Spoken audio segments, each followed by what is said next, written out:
después de dos jornadas largas, se presta para este ejercicio que intentamos hacer con la cátedra abierta, pensar nuestra América, especialmente con este ciclo que se llama Pensar Nuestra Educación, que tiene como objetivo principal que nuestros docentes invitados tengan un momento para abrirse, para abrir diálogo con estudiantes o profesores, más allá de los estudiantes del doctorado, y así tener un ejercicio de extensión y de amplificación de las discusiones que se dan en el doctorado en educación. Este esfuerzo que le pedimos, en este caso a Nora,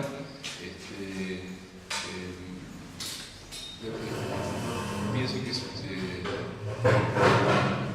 nos compromete a todos a ir alimentando estos espacios. Lo vamos a hacer durante todo el año.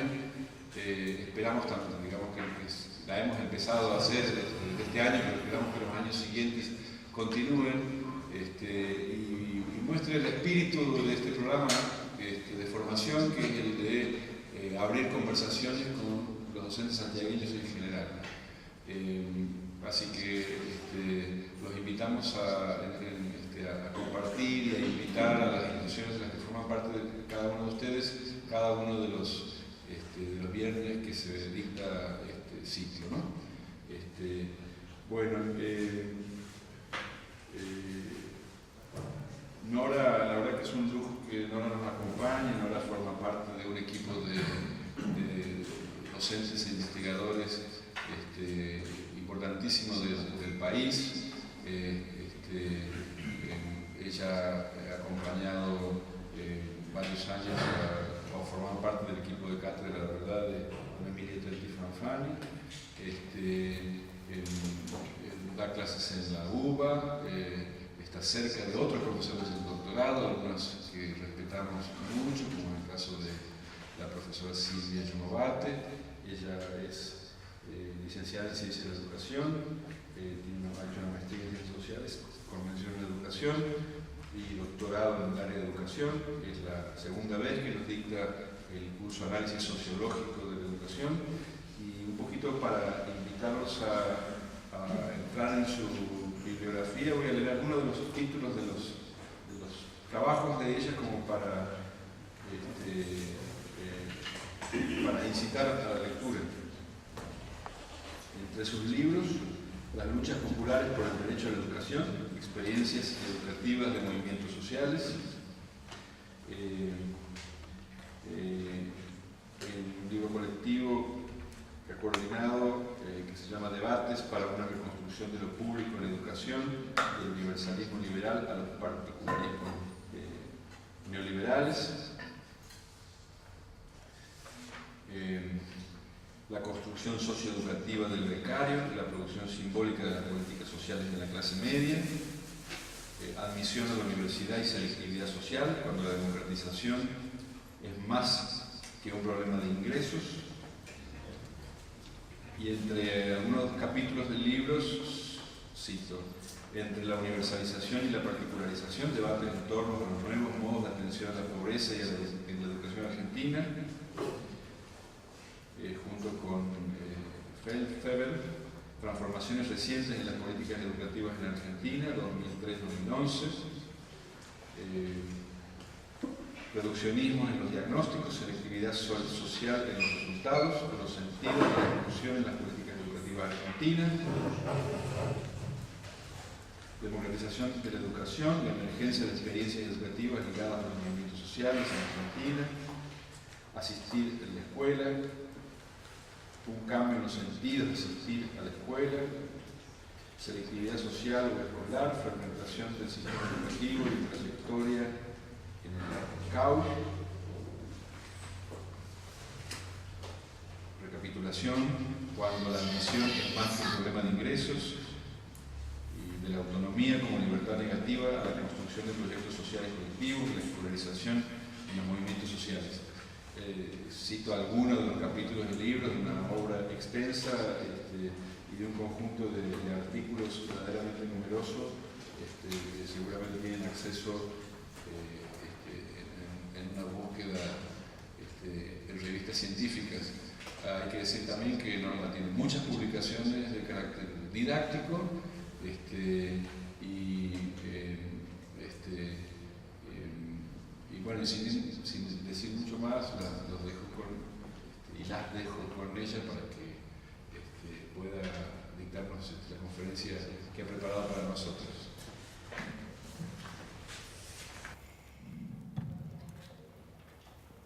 Sí, vamos a correrlo. Hola, buenas noches a todos. Gracias por la presentación. Siempre es maravilloso que alguien te presente porque, bueno, nosotros diríamos, no necesitas abuelita, ¿no? Porque siempre dicen cosas maravillosas, no crean todo. Les agradezco a los que vienen compartiendo este diálogo hace 2 días que se quedan y les doy la bienvenida a los que se suman.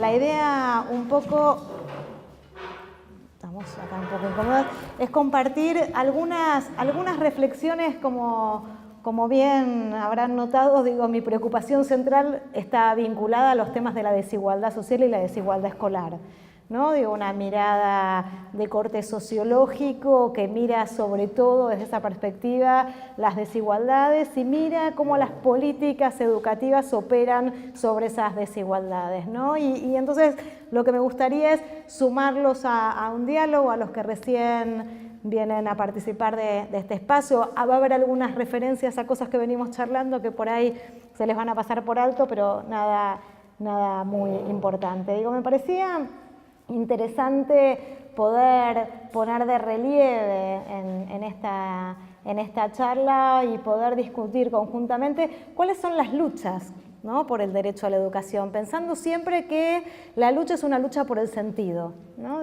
No hay nada definido de qué es el derecho a la educación, ¿no?, que abarca ese derecho, sino que es algo que todos proclamamos genéricamente y sin embargo el debate sobre cómo se constituye ese derecho, a quiénes abarca, cuándo, dónde, cómo, es un debate central. Es un debate central en este contexto en particular, ¿no?, y es un debate central respecto de qué entendemos por democratización de la educación. Me parecía interesante pensarlo, sobre todo rastreando lo que fue sucediendo. Este año se cumplen, siempre que pasa el 5 o el 0, ¿no? Este año se cumplen 35 años del retorno a la democracia y me parecía que era un año interesante para sumar a estas reflexiones, pensando en las complejidades de nuestro sistema educativo actual. Ustedes saben que esta semana tuvimos el 5º paro nacional docente. No sé cuánto está impactando esto aquí en Santiago del Estero, en la ciudad de Buenos Aires, eso se nota. Sepan que las movilizaciones ahí son muy importantes. Hay un conflicto muy importante en Chubut, habrán visto que este paro estuvo vinculado con represiones docentes. Hay una discusión muy importante en algunas de las provincias respecto del lugar que deben o no deben ocupar los institutos de formación docente en la formación de los docentes. O sea que estamos en un momento donde uno podría decir está todo patas para arriba, está todo en discusión y es bueno que podamos discutirlo y al menos tomar posición, ¿no? Lo que yo voy a compartir es una serie de reflexiones que pretenden, abonar, abrir, pensar juntos y mostrar mis posiciones al respecto, ¿no? Y propongo algunos interrogantes, ¿no?, que tienen que ver con poder pensar qué ha sucedido, ¿no?, qué hicieron las políticas, ¿no?, qué decisiones se han tomado respecto de la educación en estos últimos casi 35 años de gobiernos democráticos, ¿no? ¿Qué hacen? ¿Qué hemos hecho? Muchos de nosotros participamos activamente de procesos políticos. ¿Cómo han moldeado las desigualdades para atenuarlas, para reforzarlas, para transformarlas? ¿Qué ha pasado, ¿no?, con las políticas educativas frente a las desigualdades para poder pensar cuán democráticos son hoy nuestros sistemas educativos? enorme todo lo que planteé, no sé si voy a llegar a presentar todo esto, pero al menos los dejo como interrogantes, ¿no? Una primera cuestión, y ahí veo que se cortó la filmina, ya empezamos mal con la tecnología, es poder pensar que históricamente tendimos a mirar los procesos de democratización del sistema muy pegados a la ampliación del acceso, ¿no? Y esta es una de las miradas posibles. Si lo miramos desde ahí, lo que encontramos es un incremento gigantesco, ¿no? Digo, prácticamente uno podría decir que tenemos otros sistemas educativos. Si uno mira desde los 80, ¿no? hasta la actualidad, todos los niveles educativos han incrementado, ¿no? La tasa de asistencia escolar, una cosa que en los últimos periodos intercensales ya no se mira más, digo, no están publicados los datos de asistencia, por eso el cambio de cuadro, no es ninguna estrategia, no es que quise mostrar algo distinto, es que es lo que hay públicamente disponible. Si uno mira este incremento, mirando la edad sin saber en qué momento o en qué estadio del sistema educativo se encuentra, lo que uno puede ver también es un brutal incremento de la permanencia en la escuela, ¿no? Desde muy temprana edad hasta hasta pasada la adolescencia, ¿no? Entonces, lo que me pregunto es si esta expansión gigantesca de nuestros sistemas educativos, ¿no? significa realmente o puede pensarse efectivamente como un proceso de democratización. En principio lo que podemos saber es que este incremento de la participación de niños, niñas y jóvenes en nuestro sistema educativo estuvo acompañada en distintos momentos por un esfuerzo público significativo, ¿no? Nosotros hoy tenemos, por ejemplo, en el sistema de educación superior, casi 2 millones de personas. En los 80 había 500.000 personas, ¿no? Teníamos 20 y pico de universidades nacionales, hoy tenemos 55 o 56 universidades nacionales, es decir, hay un esfuerzo público por mejorar la participación y el acceso de distintos grupos sociales a la educación. Recordemos que en el año 1984 la participación de la inversión educativa en el Producto Bruto Interno era del 2%, ¿no? Nosotros veníamos de una situación postdictatorial sumamente crítica, ¿no? Entonces si uno mira a grosso modo todo este proceso, ¿no? y mira el hoy, lo que tenemos es una mejora en términos de cantidad de gente en las instituciones y de inversión pública para que esa gente esté donde está. La literatura del campo de la sociología de la educación, si bien muestra estos avances, también es crítico, ¿no? Dice, bueno, esto lo que ha puesto en marcha es un proceso que puede denominarse como de democratización cuantitativa, pero no necesariamente la democratización cuantitativa derrama, ¿no? en mayor igualdad. En realidad lo que estas perspectivas vienen a discutir es que la democratización cuantitativa de nuestro sistema educativo en estos últimos 35 años estuvo fuertemente acompañada por un proceso segregativo. Es decir, hay más gente, pero se educa en condiciones de fuerte segregación social y económica, ¿no? Entonces, la pregunta es, ¿qué hicieron las políticas públicas o qué hacen o qué pueden hacer estas políticas públicas pensando que el modo como las políticas públicas miran la desigualdad, el modo como las nominan, el Estado tiene una gran capacidad de nombramiento, construye nuestro sentido común, ¿no? Nosotros aprendemos que el problema de la educación es si hay mucha repitencia. Y pensamos en esa realidad, porque en realidad el sistema oficial, estadístico, estatal, mide repitencia, mide sobredad. Podría no ser una preocupación, ¿no? La política pública impone, ¿no? una construcción sobre los temas, reconoce ciertos grupos como grupos a ser atendidos, como grupos importantes sobre los cuales hay que accionar o no hay que accionar, y grupos a los que se silencian, problemas que sistemáticamente se silencian y no se reconocen, y además ahí se juega muchas veces la cuestión de a quién se garantiza qué derechos, ¿no? Digo, en estos modos de nominación de la cuestión. A mí me gusta pensar en términos de la democracia como utopía o la democracia como horizonte, ¿no? La democracia no es una esencia, no es algo dado, no es algo dado de una vez para siempre, sino que en ese sentido prefiero pensar en términos de democratización como proceso, ¿no?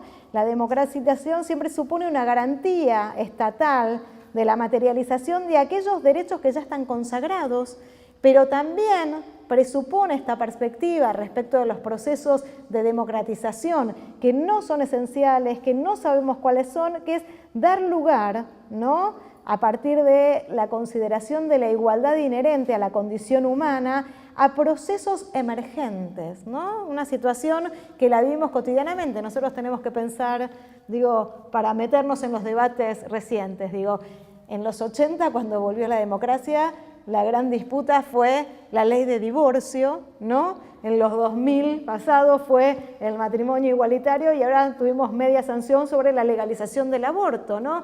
Bueno, ¿quién iba a pensar que estos iban a constituir en derechos en disputa y en debate, ¿no? Solo pensando la democratización como una utopía, como un horizonte, es que es posible dar lugar a la emergencia de nuevos derechos, a la disputa de derechos que tal vez aún ni siquiera han sido pensados, ¿no?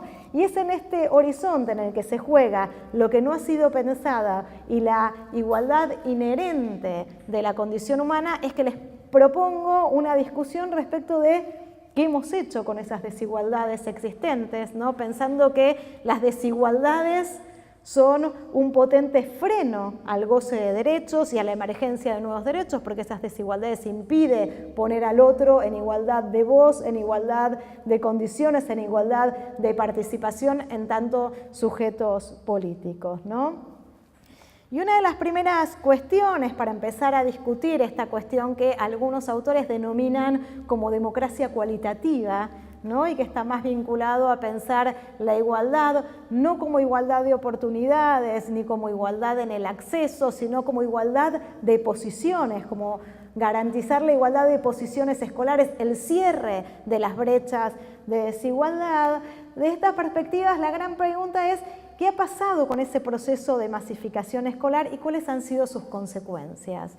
Los estudios desde el campo de la sociología de la educación están mostrando un fenómeno sobre el cual venimos charlando estos días que tienen que ver con la introyección de algunos de esos procesos de desigualdad que antes quedaban en las orillas del sistema educativo, ¿no?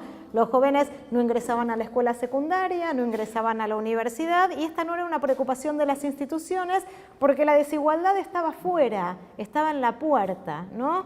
Cuando van ingresando jóvenes que históricamente estaban excluidos del acceso a estos niveles educativos, esto pone en tensión a las instituciones y esto va generando progresivamente, ¿no?, nuevas dinámicas que incorporan esa desigualdad y no siempre la revierten, ¿no? Una de las perspectivas más visibles es este proceso de segregación social, es decir, entran nuevos grupos sociales, pero se les va relegando a ciertas instituciones y se van conservando ciertas otras instituciones prestigiosas para aquellos que vienen estando históricamente en el sistema educativo, ¿no? Y esto está vinculado tanto a procesos político-educativos como a luchas de los propios grupos sociales, ¿no? Muchos grupos sociales quieren mantener el valor de su titulación, quieren seguir en escuelas que sean prestigiosas, sienten que el acceso de ciertos grupos poblacionales en realidad,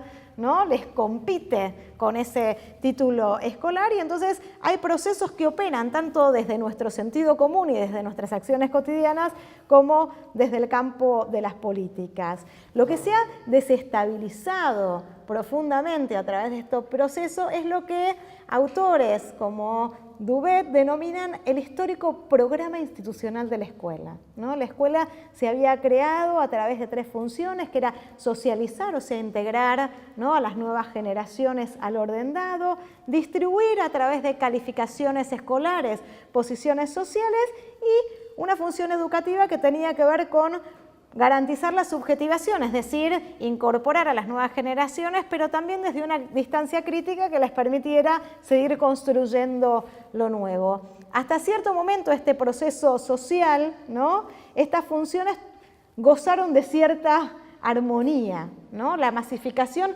desestabiliza estas 3 funciones. Pensemos que por un lado, la lógica distributiva estuvo muy vinculada a la selectividad social y eso aparece muy cuestionado. La escuela ahora es para todos, hay que garantizar que todos permanezcan en la escuela, no solo algunos, los mejores, los dotados, los inteligentes. Esto desestabiliza ese programa institucional.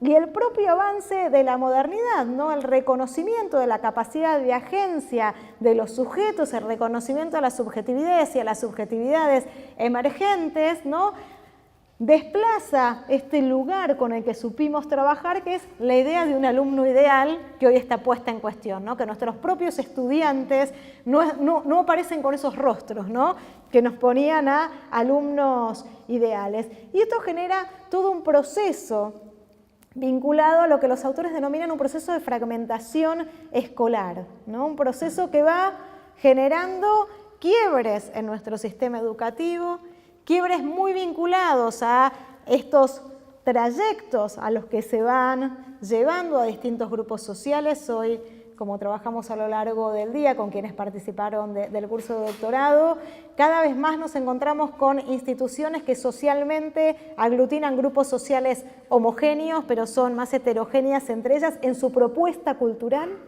Esto es mucho más potente en los grandes centros urbanos, donde el sistema educativo se ha mercantilizado y cada institución construye ofertas sumamente particulares, para su población, y esto es parte de la configuración de nuevas desigualdades educativas, es decir, la pérdida de referencias a lo común, una pérdida de referencias a lo común que se va reestructurando permanentemente al ritmo que estas escuelas van disputando y van compitiendo por mercados educativos, y al mismo ritmo que el sistema público se suma de una manera tal vez algo más invisible a estos procesos de mercantilización, Hoy puedo contar algunos ejemplos de la ciudad de Buenos Aires donde uno encuentra que hay, por ejemplo, jardines públicos que decían: nosotros no tenemos uniforme porque somos escuela pública, pero en realidad les pedimos un guardapolvo que es de cuadritos, como el de todas las escuelas, pero tiene que tener, si vas a tal sala, un cuellito de tal color que se lo podés comprar a la señora. Y hay procesos de diferenciación que también van expulsando a ciertos grupos sociales que no pueden sostener esas supuestas compras en el sistema educativo, Lo que este proceso de desigualdad va consolidando son condiciones por las cuales el propio entorno de los estudiantes que proceden de condiciones sociales sumamente desiguales se suma a ofertas educativas desiguales. Este proceso de fragmentación opera desde tres dimensiones muy potentes que se juegan en la oferta escolar, Esto lo trabaja muy bien y está retomado de un argentino, un investigador argentino que se llama Gonzalo Sarabí, que es un sociólogo. Y él dice, a través de este proceso de homogeneidad social al interior de las escuelas y a través de otros fenómenos más que suceden en las instituciones, que es la infraestructura pedagógica, Nuestras escuelas públicas se diferencian fuertemente en función de los materiales, las condiciones de trabajo docente, la disponibilidad o no de equipos de orientación escolar, Hay toda una infraestructura pedagógica que acompaña, sustenta y sostiene el trabajo docente, que aún bajo regulaciones comunes como la planta orgánico-funcional, la cantidad de metros cuadrados por alumno, todo lo que parecía regular lo común, en realidad en las prácticas ha perdido esa capacidad de construcción de lo común.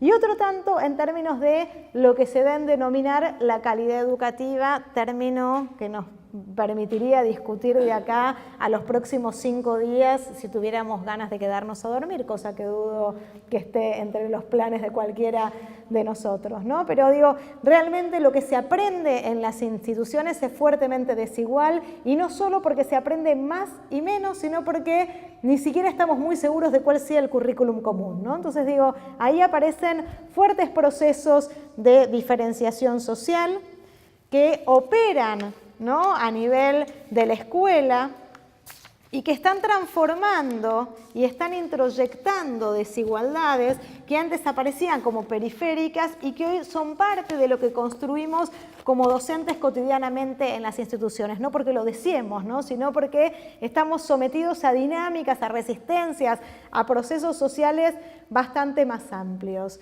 Y me interesaría que pensaríamos colectivamente cómo estos factores de diferenciación, como son la infraestructura pedagógica, la calidad educativa, la homogeneidad del público escolar, opera fuertemente sobre las experiencias escolares, ¿no? Digo, pensemos en aquellos otros, ¿no? A los que formamos, los que forman parte de nuestro supuesto objetivo común, si es que realmente tenemos alguno, que tiene que ver con qué significa para los jóvenes estar en la escuela, cómo construyen su experiencia, ¿no? Y acá retomo las discusiones de esta investigación de Gonzalo Sarabí, que hemos replicado en algunos casos en nuestras investigaciones sobre el conurbano bonaerense. Lo que nosotros encontramos es que si uno construyera un modelo polar, ¿no? Un modelo ideal típico, lo que uno encontraría son dos pautas muy distintas de construcción de la experiencia escolar en los grupos privilegiados respecto de los grupos más vulnerabilizados, ¿no? Por un lado, los grupos privilegiados participan de un tipo de escuela que puede ser catalogada como una escuela total, ¿no?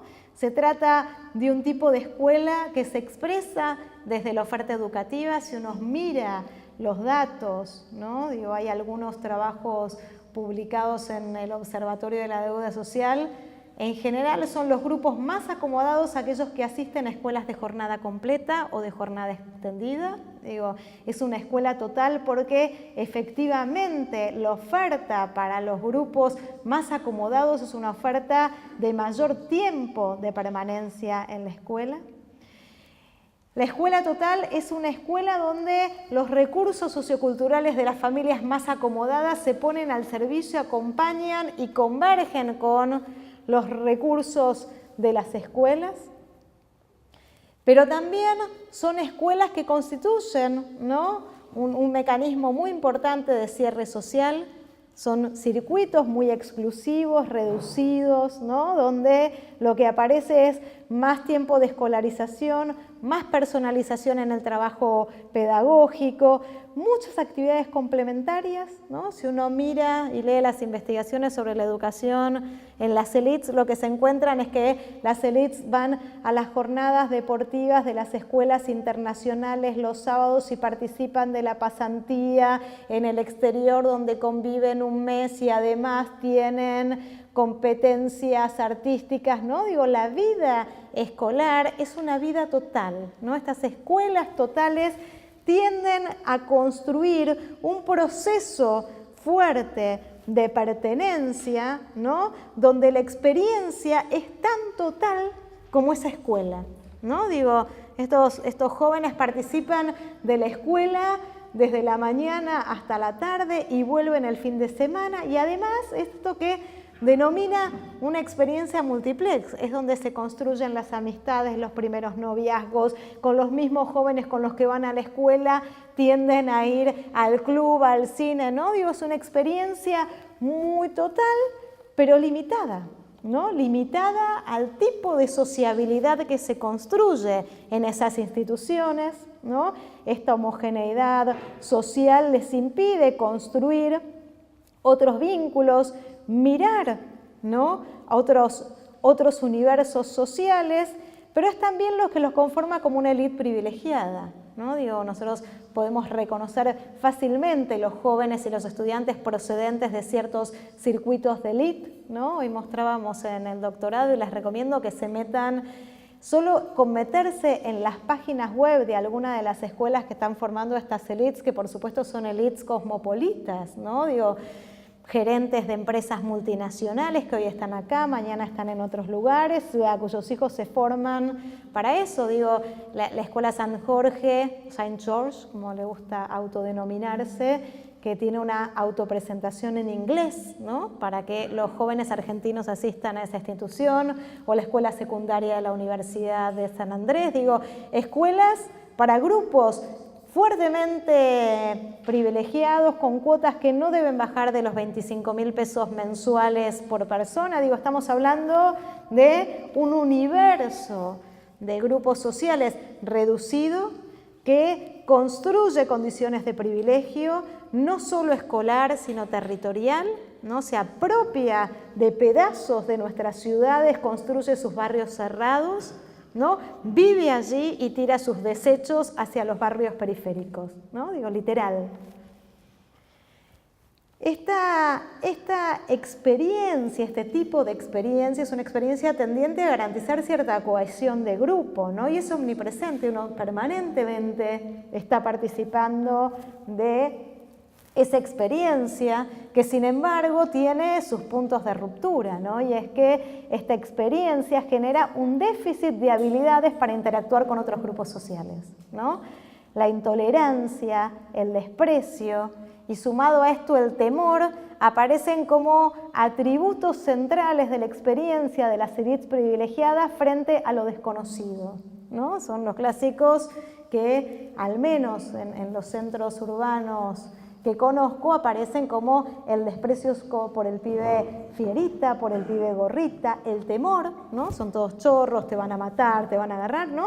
Pero muy vinculado al desconocimiento, ¿no? Estamos viviendo en mundos tan aislados, ¿no? No se tocan. La escuela históricamente fue un espacio de socialización común, donde los jóvenes de grupos sociales diferentes se juntaban. Hoy en día, ¿no? Este proceso de fragmentación que va generando estas experiencias tan dispares y tan distantes, ¿no? Nos va separando, pero va impidiendo que sepamos cómo interactuar con esos otros, ¿no? Esta es la gran preocupación. No es solo, ¿no?, que ciertos grupos sociales monopolizan ciertos accesos y ciertos servicios, sino que vamos desaprendiendo quienes participamos y no socializando, no integrando un mundo común a quienes deberíamos estar configurando como sociedad cohesionada. ¿Qué pasa con los sectores populares y la escuela? Acá el proceso es literalmente inverso. Lo que uno encuentra es una escuela acotada, ¿no?, donde la escuela mira los recursos familiares de las familias no como un complemento, sino como una carencia, ¿no? En general, en las escuelas de grupos muy vulnerabilizados, las escuelas sienten que no cuentan con la familia, no encuentran los mecanismos para articularse con esas familias y además son en general, por supuesto, las instituciones más deficitarias en términos de infraestructura, acceso a equipamientos, etcétera, etcétera. Estas instituciones además encuentran muchas dificultades en ampliar el universo, ¿no?, de los posibles, ¿no?, ampliar las experiencias culturales, construir esas superpasantías, vivir un mes, ir de campamento, ¿no? Digo, estas opciones de ampliar la sociabilidad en torno a la educación escolar es mucho más dificultosa, ¿no?, y está severamente restringida. Pero además, para los jóvenes de sectores vulnerables, ¿no?, esa experiencia escolar es una experiencia escolar acotada, no solo porque el tiempo y lo que propone la escuela es más acotada, sino porque en relación a su propio universo vital, la escuela va perdiendo centralidad frente a su experiencia juvenil, ¿no? Muchas veces estos jóvenes no tienen claridad de qué es lo que le va a permitir la escuela. La escuela es un espacio de fuerte incertidumbre. En general, no cuentan con experiencias anteriores de escolarización en sus familias. Miran la escolaridad, no saben si la van a poder terminar siquiera. Muchos de estos jóvenes no cuentan con las posibilidades de esto que se denomina la moratoria juvenil, ¿no? Digo, y se insertan en el mercado de trabajo. Entonces uno, cuando va a trabajar con jóvenes de estos sectores vulnerables, llega a la institución, ¿no? Muchas veces cursan en los turnos vespertinos y ese joven se levantó a las 5 de la mañana, trabajó en la construcción y llega a las 5:15 de la tarde a sentarse en un aula ya en un estado, ¿no?, cansadísimo, ¿no? Entonces digo, La experiencia se acota, ¿no?, temporalmente por lo que ofrece la escuela, por la propia, ¿no?, competencia entre lo que sucede afuera de esa vida escolar. Las jóvenes participan sistemáticamente del cuidado de las tareas hogareñas, del cuidado de los hermanos más pequeños, de los familiares mayores.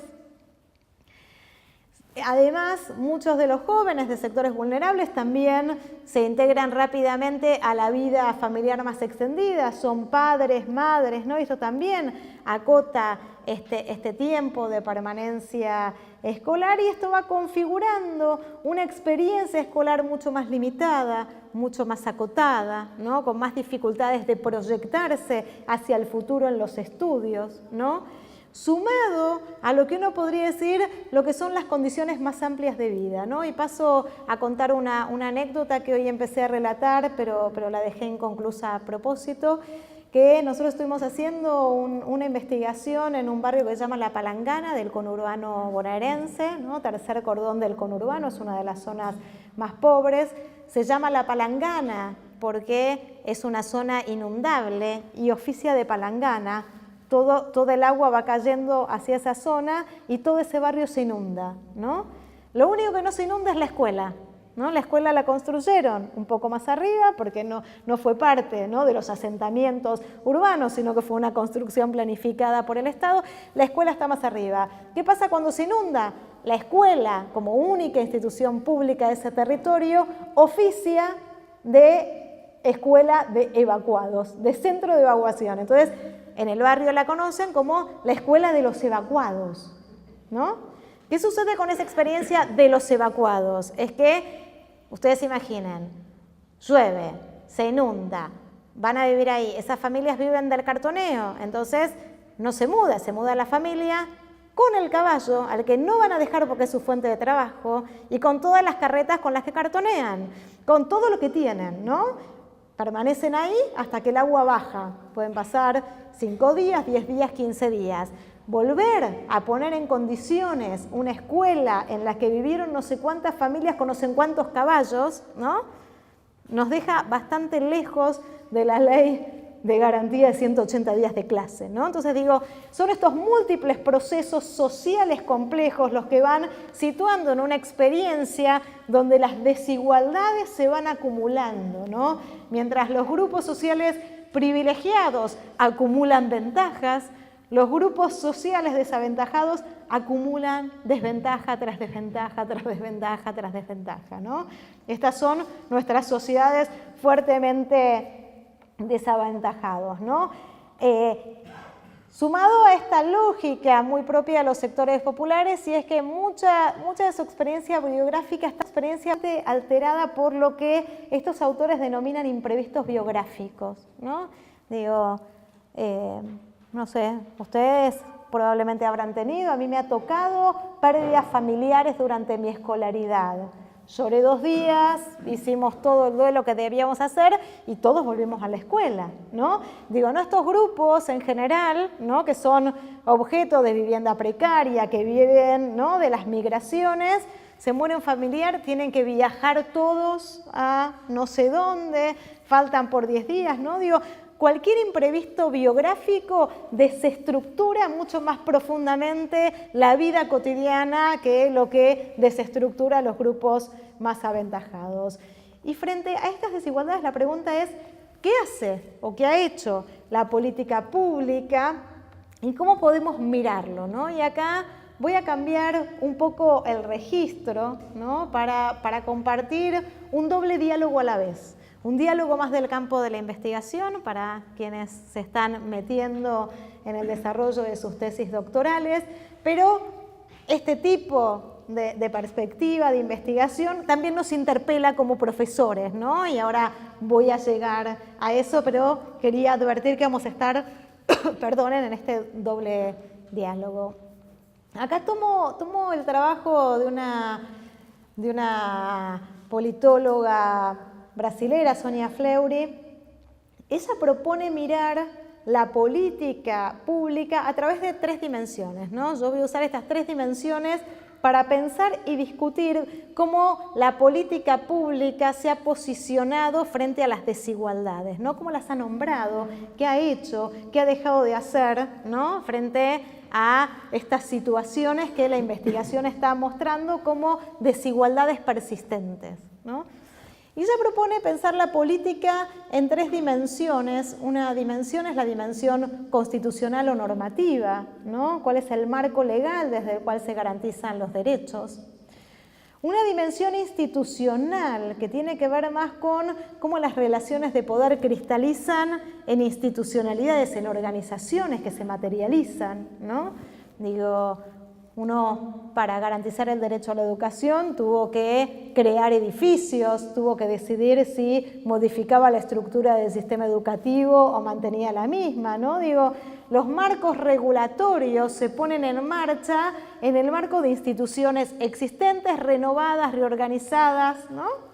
Y esas instituciones también regulan nuestras conductas y el modo como miramos, lo que habilitan o lo que no habilitan, ¿no? Yo siempre digo, la propia arquitectura institucional del Estado habilita ciertos reclamos y deshabilita otros, ¿no? La idea de hay temas para los cuales hay ventanilla y hay temas para los cuales no hay ventanilla. Y entonces, aunque uno quisiera hacer una manifestación, no sabría a qué ministerio tendría que dirigirse, ¿no? Digo, por ejemplo, los desempleados, ¿no? Tienen que manifestarse en el Ministerio de Desarrollo Social, en el Ministerio de Trabajo, en el Ministerio de Economía, ¿no? Digo, las instituciones cristalizan relaciones de poder, ordenamientos, ¿no? Digo, tiene que ver con el modo como orientamos los recursos para atender a las desigualdades, y esto marca miradas sobre las desigualdades. Y por último, ¿no? Lo que esta autora denomina como un proceso de subjetivación en términos de cómo mira a los otros, ¿no? Cómo construye al otro en condición de pobreza, si lo constituye como un sujeto de derecho o como un mero objeto de la política. Y algo que es un agregado nuestro en nuestras investigaciones, que tiene que ver con cómo ese proceso de subjetivación se juega también en los agentes y en los actores de la política, que está vinculado a los modos de apropiación, ¿no? Nosotros podemos tener ciertos marcos legales, ¿no? Y estas 3 dimensiones no operan de manera convergente, ¿no? Nosotros podemos tener regulaciones muy excluyentes con docentes muy democráticos, y entonces eso puede generar mecanismos diferentes, ¿no? A lo que la norma prevé, o podemos tener políticas muy democratizantes y agentes en las escuelas muy selectivos, y eso también es parte de las resignificaciones de la política.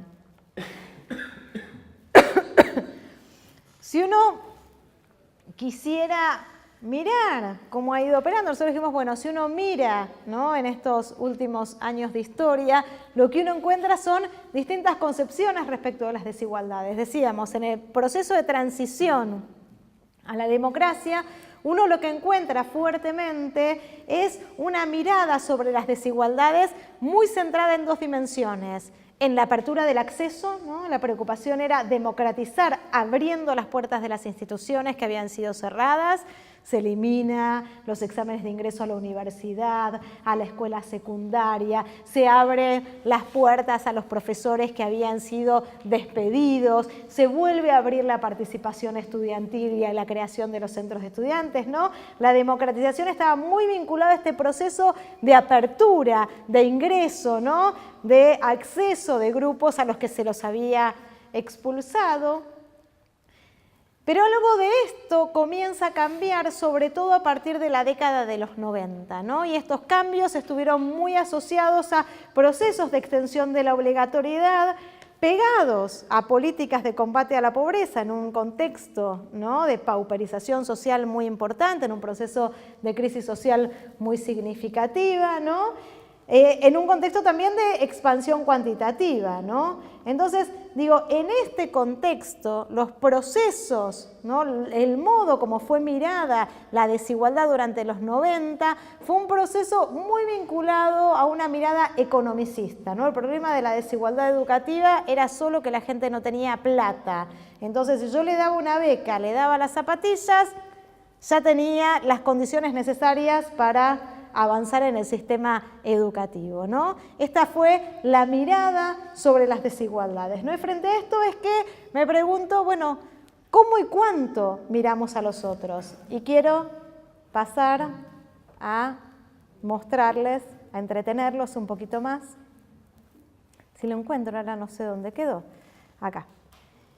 Quiero mostrarles unos videos, ¿no?, que tienen la ventaja para mí que fueron hechos por estudiantes, ¿sí? Se van a dar cuenta de quién hizo cuál, ¿no? Pero es una mirada de los estudiantes sobre las desigualdades.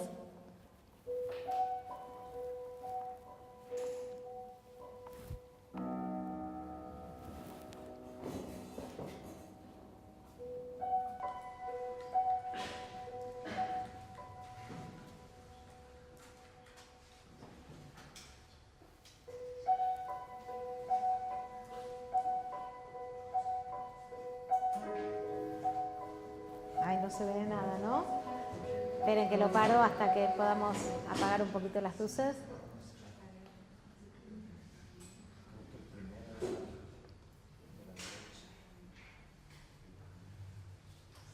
Ahí está. ¿Ahí se ve? Buenísimo.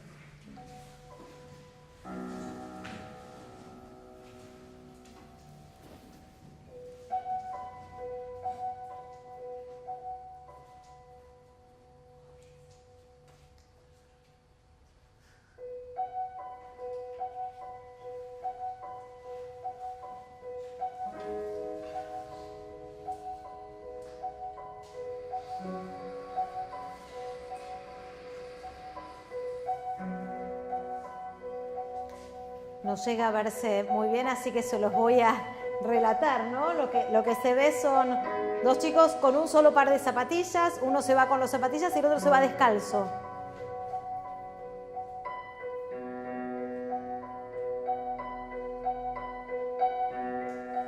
¿Un modo de levantarle la luz?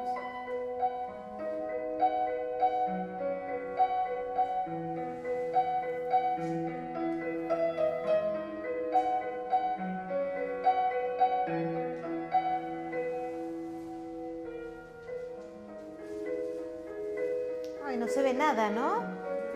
Bueno, lo que hay ahí es, después creo que se ve, es un estudiante que piensa, que lo mira, un estudiante que viene en auto con uniforme, ¿no?, de escuela privada, que mira al chico sin zapatillas, ¿no? Que lo mira o se lo imagina. ¿Hay un modo de levantar el brillo?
Lo estaba soñando, ¿sí?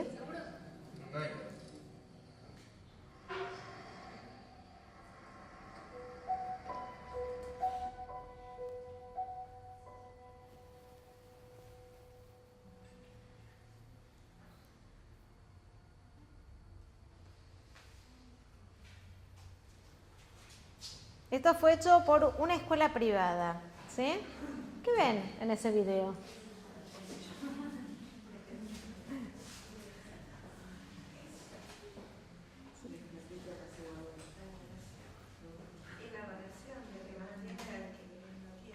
¿Y qué le dona? ¿Qué decía el cartel? Lo que sobra, ¿no? Digo, hay dos miradas, digo, le dona lo que sobra y una mirada sobre la pobreza que se funda en la carencia, ¿no? El pobre es el que no tiene. Entonces, como no tiene, le damos lo que me sobra, total le va a venir bien, ¿no? Entonces, y termina con la gran frase que yo creo que los pibes se deben haber sentido el progresismo universal, ¿no? Cerrar los ojos ante la realidad no hace que desaparezca, ¿no? Y yo digo, ¿qué realidad miran, no? Y quería que lo miremos en relación a este es un video muy largo, voy a pasarles como fragmentitos medio espasmódicamente. Esto lo hizo la UNSAM, ustedes van a cursar con parte del equipo de investigación. Son los chicos que viven de lo que se debe llamar la quema, que es el basural, ¿no? Y lo construyen eso sobre ellos, ¿no? Digo, en vez de mirar, ¿no? Cómo son mirar, la distancia que hay entre cómo miramos la pobreza y esos sujetos si les diéramos la voz y la palabra. Esa es la villa que se llama La Cárcova.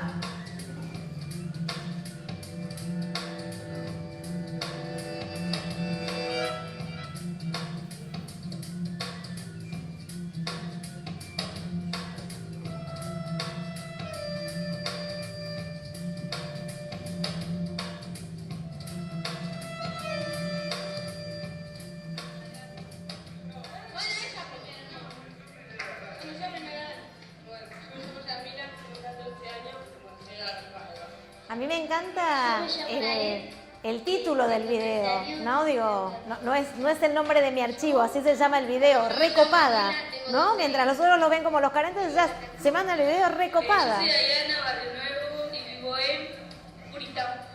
Yo soy Roberto, mi tía tengo 12 años y vivo en la Villa Tajo. Me llamo Marlene y tengo 13 años. Algunas imágenes de esa quema de la escuela.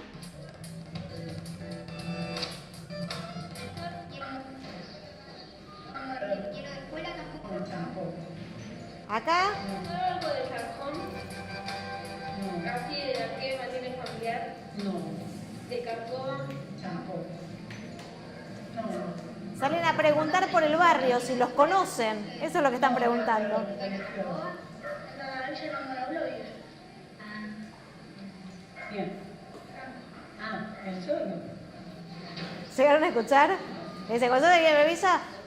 No, nadie. Y el pibe le dice, sí, Franco. Pero él solo, le dice, ¿no? Que va a la escuela, él solo. Somos bien distintos. ¿Qué tal? ¿Cómo le va?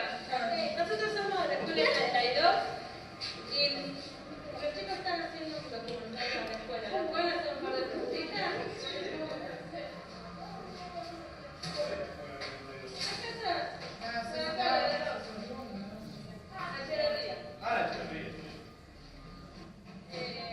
Dale, ¿está prendida? Sí.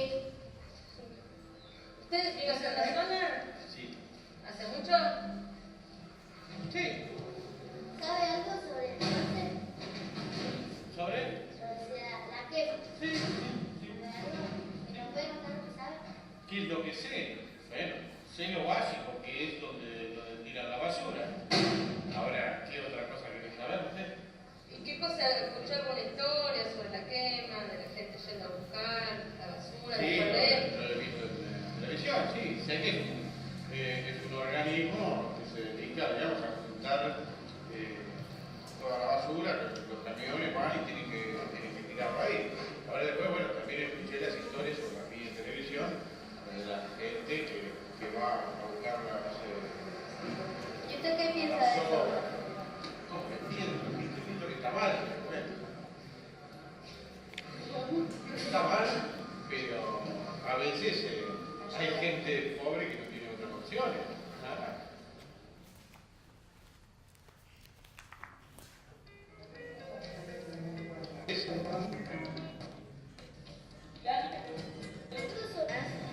¿Y tú sobre la quema? Sí, veo lo que dice en la televisión, lo informa y además cuando uno pasa por el camino del buen aire o pasa por la sexta silvestre ve la quema de la basura. ¿No nos puede decir lo que sabe? Y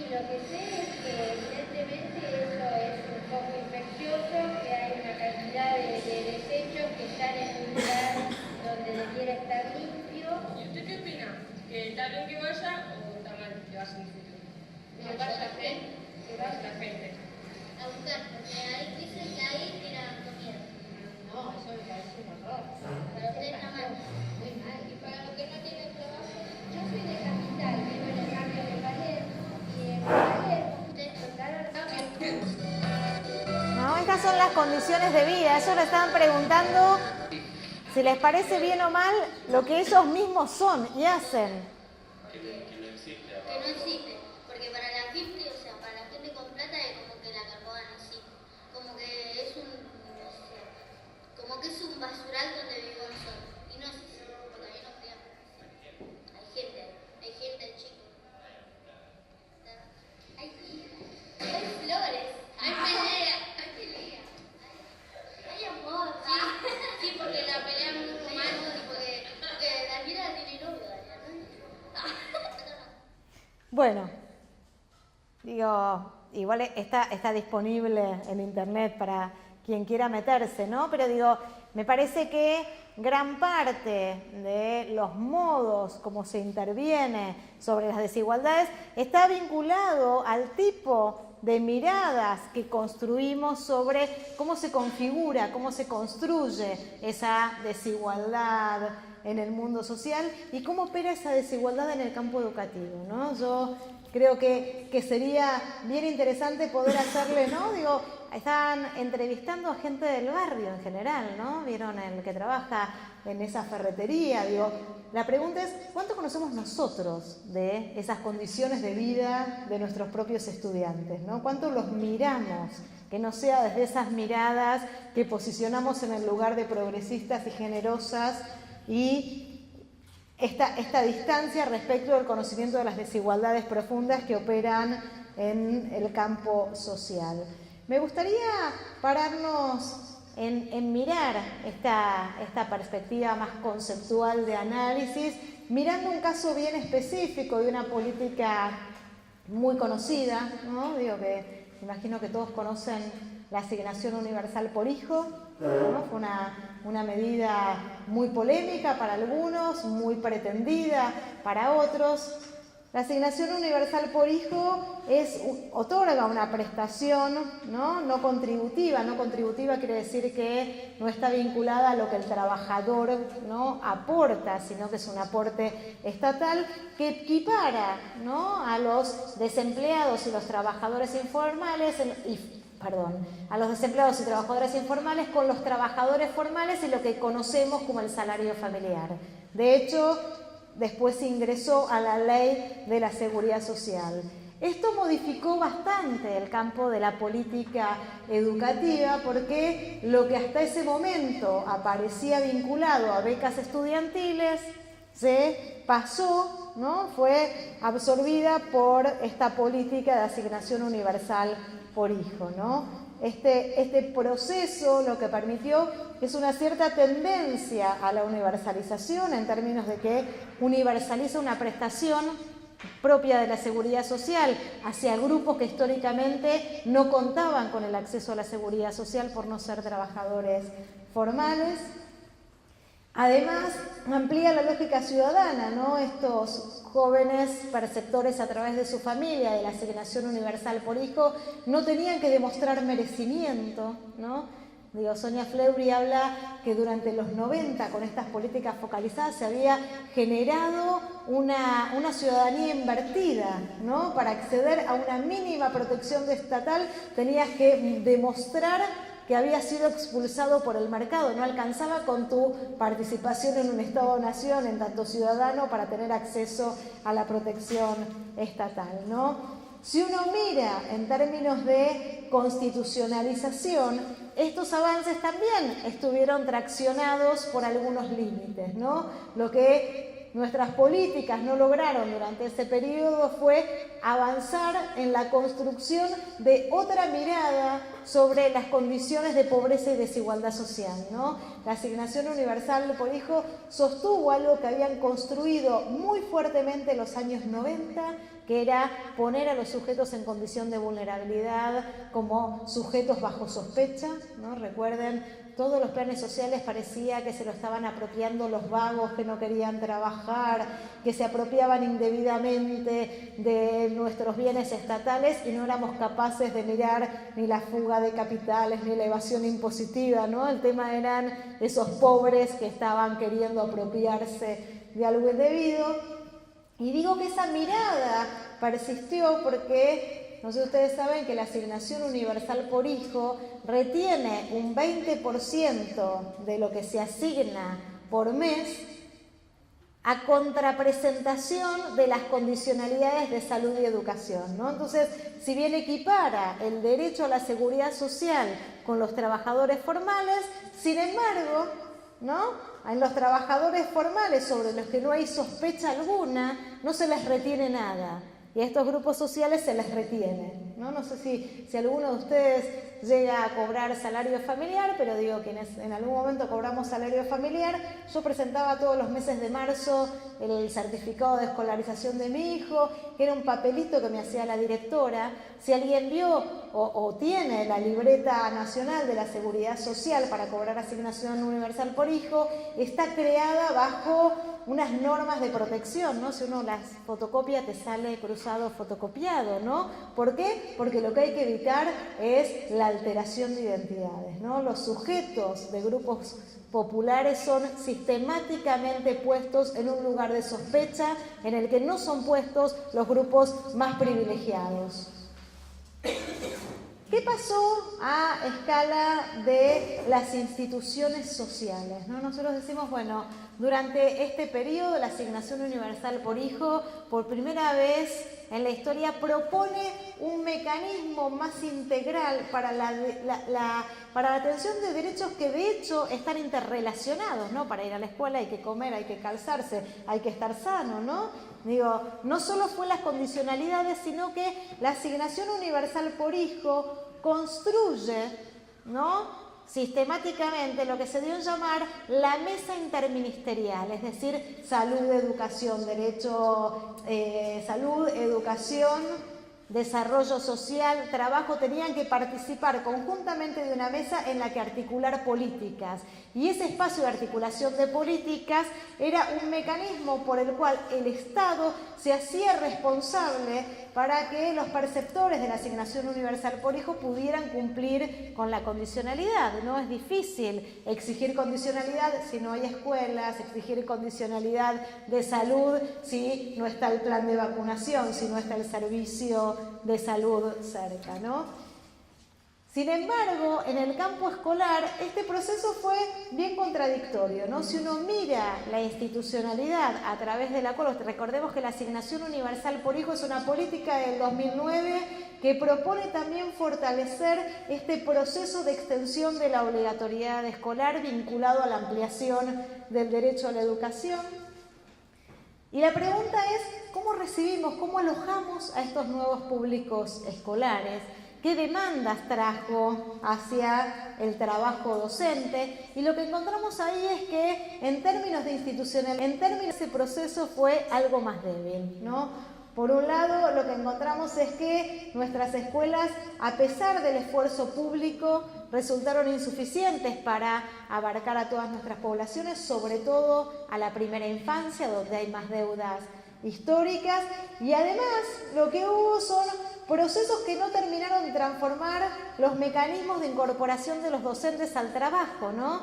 Digo, los docentes, a pesar de que las políticas educativas proponían que sean contratados por cargo, que tengan horas institucionales no frente a curso para poder desplegar un proyecto educativo capaz de alojar esos nuevos grupos sociales que necesitaban otro tipo de acompañamiento a las trayectorias, este acompañamiento a las trayectorias operó en general por espacios ad hoc, horas institucionales de apoyo, planes de mejora, sin tocar el centro de la estructura del puesto de trabajo docente y el centro de la estructura del aula. Pero quisiera cerrar mirando más bien qué nos pasó, ¿no?, a los profesores cuando estuvimos parados frente a estos procesos.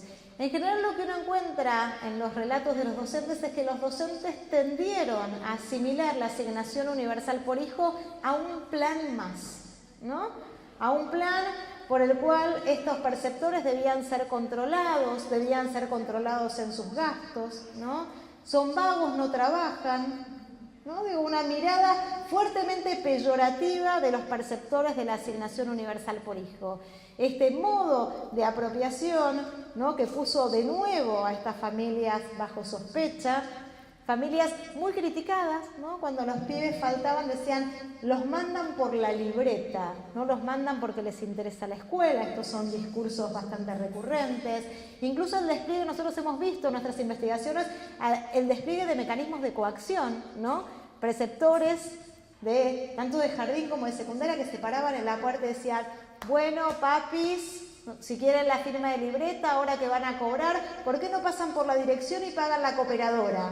¿No? Y entonces eso generaba todo un mecanismo fuerte de coacción hacia las familias que decían, a ver si no pago la cooperadora y no me firman la libreta, ¿no?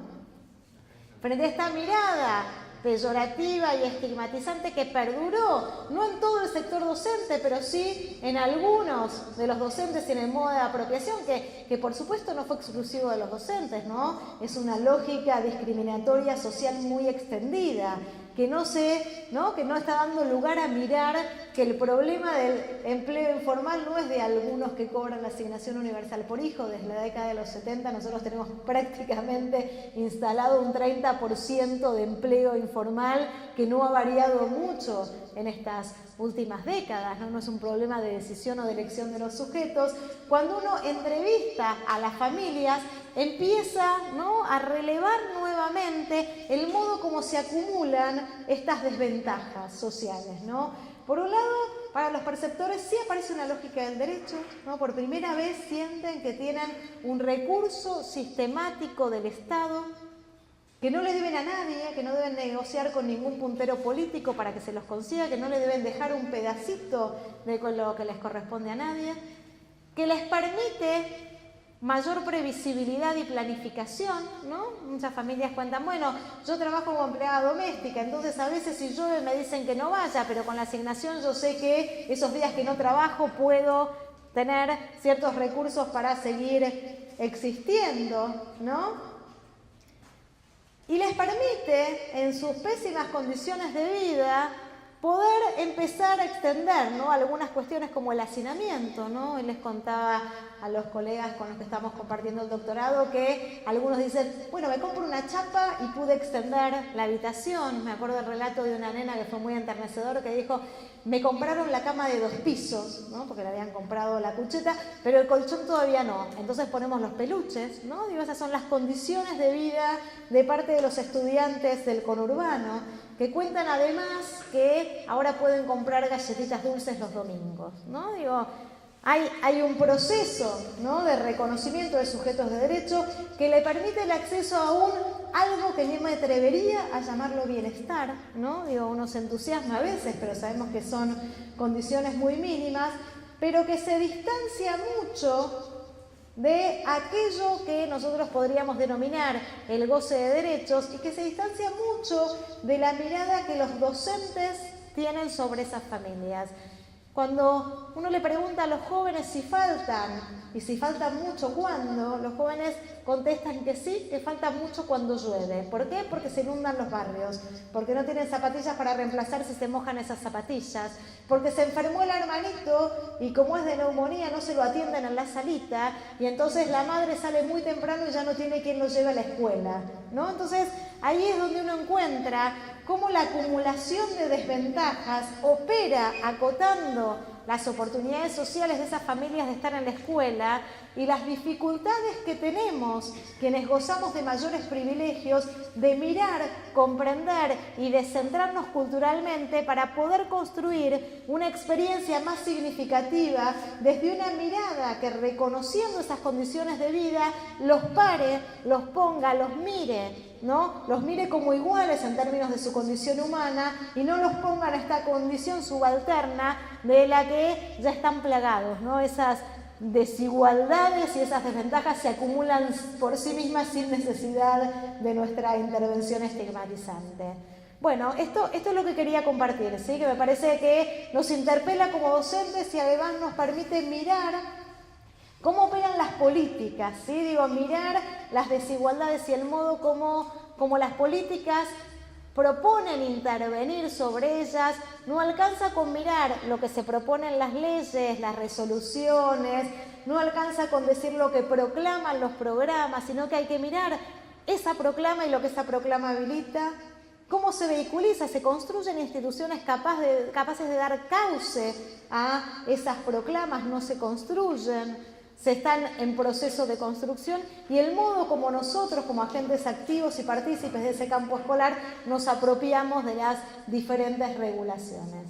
Bueno, gracias y abramos a la charla, al diálogo, a lo que quieran contar, comentar, preguntar. Todos ustedes.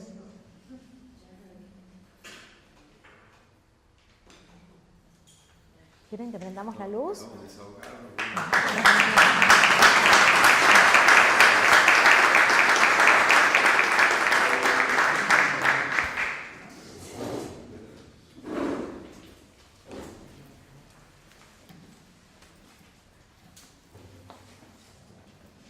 Sí, hablan libremente, sin otra formalidad ya. Pensando en la última parte de la exposición, porque creo que las políticas públicas materializadas en territorio son las que nos interpelan, y recordaba una investigación que hicimos con María del Carmen Feijó en la zona del conurbano, y la verdad es que veíamos a los docentes en una situación de resistencia a esa política que alcanzaba a los alumnos que tenía en las aulas, y bueno, y que generaba con muchísimas preguntas desde la sociología de la educación respecto a cómo los docentes se vinculaban con esa política y cómo los docentes iban construyendo la imagen del chico AUH, ¿no? Que era eso lo que me decían. Si tengo 5 AUHs en el aula, tengo 6, yo tengo 7. Entonces en esta política que llega al territorio, y entonces enlazo con el tema de la segmentación de los propios pobres dentro del aula, porque entonces tengo todos pobres, pero además tengo pobres AUH, ¿no? Entonces, cómo en esa apropiación hay un fortalecimiento, si ustedes quieren, de la propia segregación, ¿no? Que el sistema va reproduciendo en distintas escalas.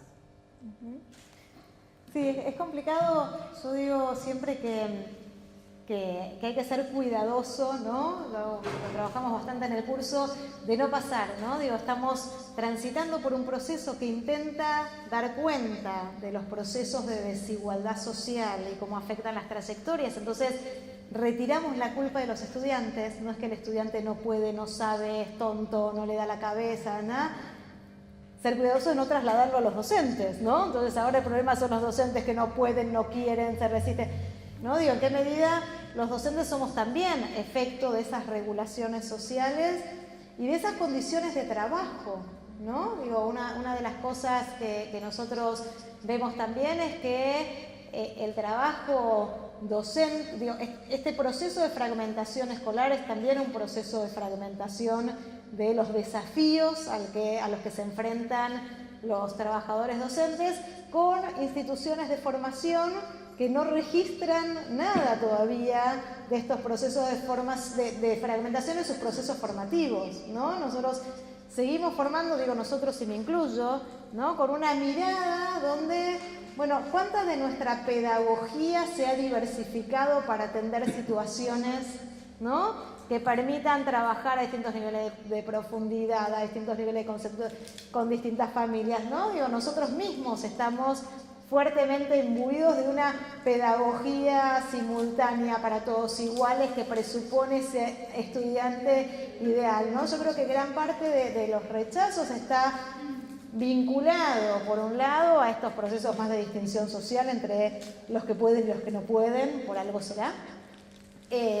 Pero también a que como docentes estamos confrontados a procesos con los que a priori acordaríamos, ¿no? Todos acordaríamos con que la inclusión es bueno que todos estén en las aulas, pero a veces es a costos muy altos para los propios docentes. Y les cuento otra anécdota que subo. Cuando entramos a las escuelas de nivel inicial, donde los procesos de integración de niños con, no sé cómo llamarlos, no sé ni cómo se denominan, sé que hay mucha discusión sobre si son especiales, discapacitados, digo, ahí me disculpo por mi ignorancia. Entramos a una sala y nos decían los maestros que ellos hace mucho que trabajan integrando niños y que la integración presupone el acompañamiento de un maestro integrador, pero que en el distrito no hay, o hay uno.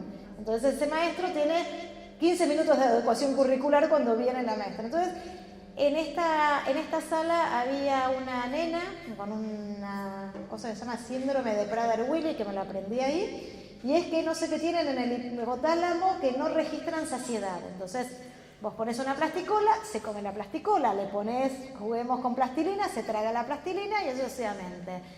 ¿Cuál es la estrategia frente a la ausencia, ¿no? Como regulación escolar en la provincia de Buenos Aires, frente a la ausencia de maestros integradores, es achicar la cantidad de niños por aula? Sin embargo, esa nena necesita a la docente y todo su cuerpo, necesita que la docente la rodee y esté prácticamente con ella así haciendo las actividades. ¿Por qué? Porque esto implica que te sacó la plasticola y no te dejo comer y participas de las actividades de un modo resguardado, ¿no? Digo, ¿quién de nosotros está preparado para asumir ese rol mientras tenés a otros 18, 19 niños y niñas jugando alrededor? Entonces digo, estamos permanentemente sometidos a desafíos que desconocíamos porque esos pibes simplemente no les hacíamos lugar en la escuela, ¿no? Entonces digo, bueno, hasta que este proceso se acomode, creo que estamos bien interpelados nosotros, los políticos, las instituciones, pero puestos en ese lugar, lo más factible es que querramos sacarnos a ese niño o a esa niña de encima. Espera que me había pedido el compañero la palabra, vamos. Sí, me parece que, otro componente no menor de la regulación, ¿no? Tiene que ver con el puntaje y la forma de acumularlo, ¿no?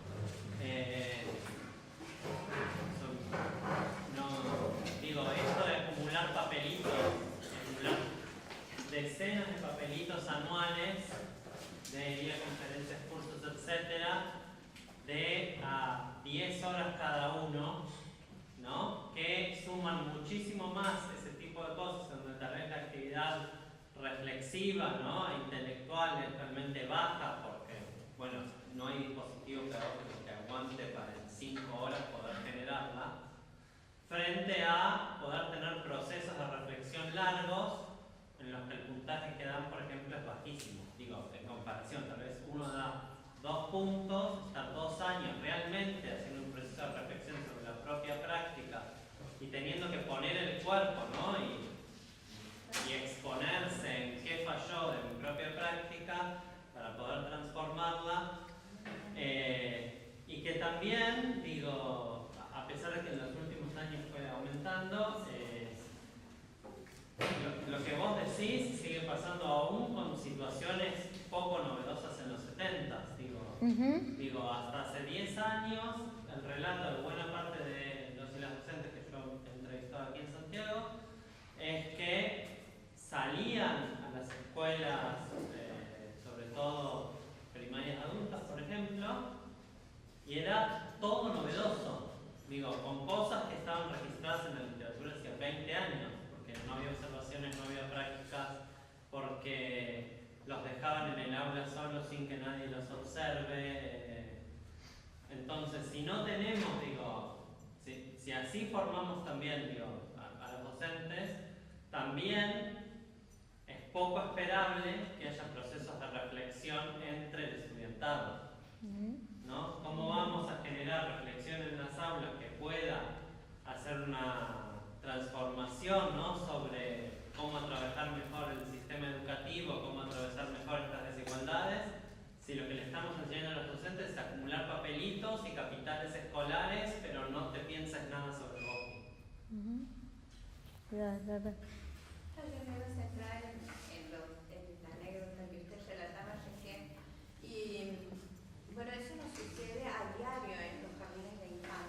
Y ya no tenemos un niño, sino tenemos más de uno y hasta 5.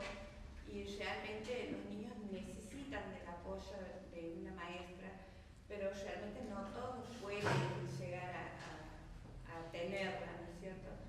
Y usted decía, el claro ejemplo con sus manos, con sus gestos, ¿no? De tener a esa chiquita contenida, pero contengo a ese niño y el resto, ¿qué le enseño? ¿Qué le doy? ¿No es una política de igualdad, acaso, de inclusión? Entonces estoy incluyendo a esa niña, pero el resto del grupo no, porque no se puede hacer eso, no se puede trabajar. Uno intenta y puede hasta cierto límite, pero como usted decía, bueno, ¿quién nos contiene a nosotros? ¿Quién nos ampara? ¿Quién nos ayuda en ese sentido, ¿no?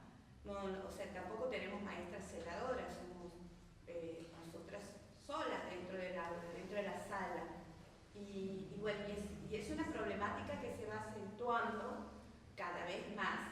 Hablamos, las que tenemos la suerte de tener una maestra de apoyo en la sala y preguntamos a los institutos privados y ellos nos dicen, bueno, señoritas van a tener que, afinar la punta del lápiz porque realmente esto se viene para peor.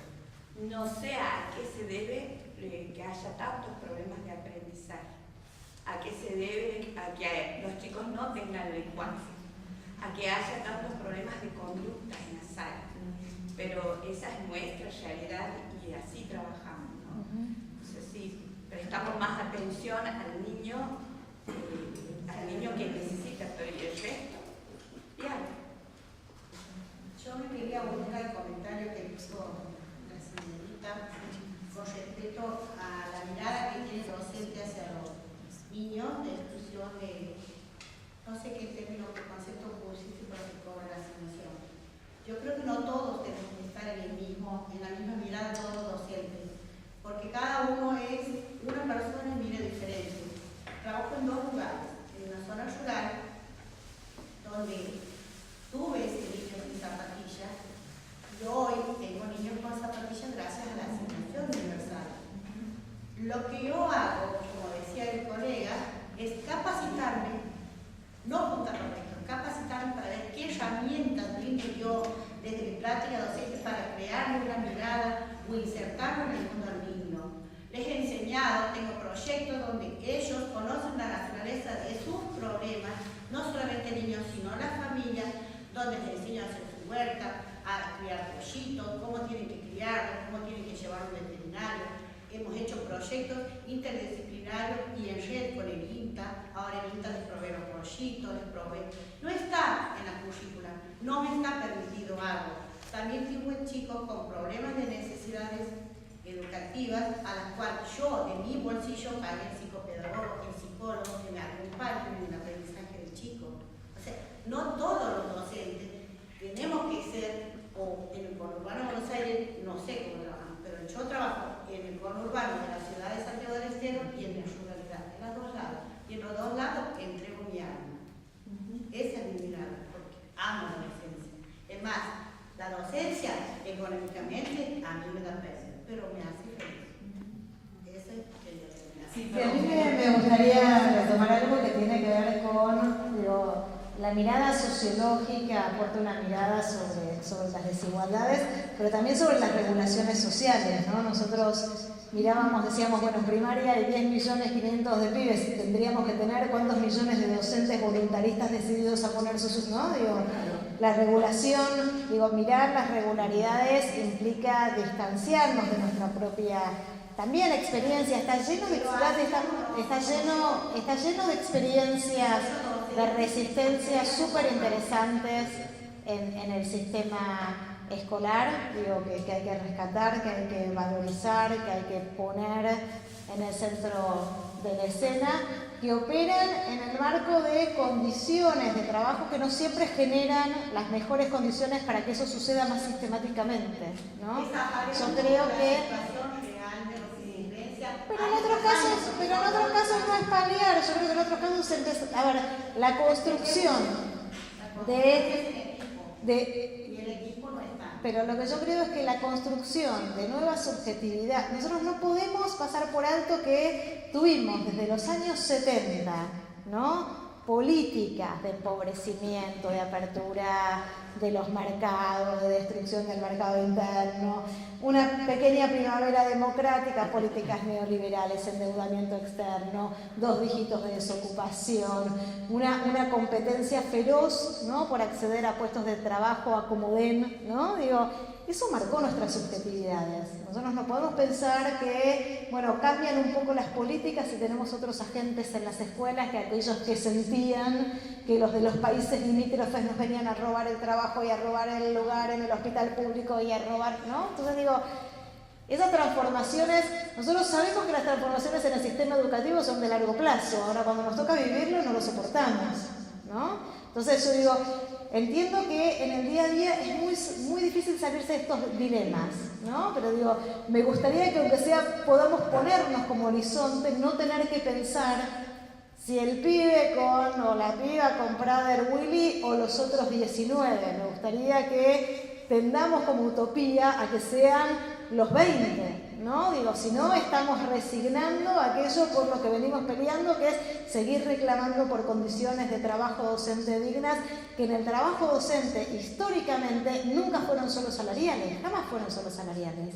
Nunca la docencia argentina y sus distintos gremios pelearon solo por una cuestión salarial, ¿no? Entonces me parece que entre esas demandas estaban las condiciones de trabajo dignas que te permitan contar con esos recursos, que además implicaron en el último tiempo la formación docente gratuita y en servicio, que suponía no quedarse mezclado con los problemas del puntaje sí, puntaje no, sino tener esas jornadas de reflexión que iban a permitir a docentes que trabajan corriendo de un lugar a otro tener un espacio de encuentro.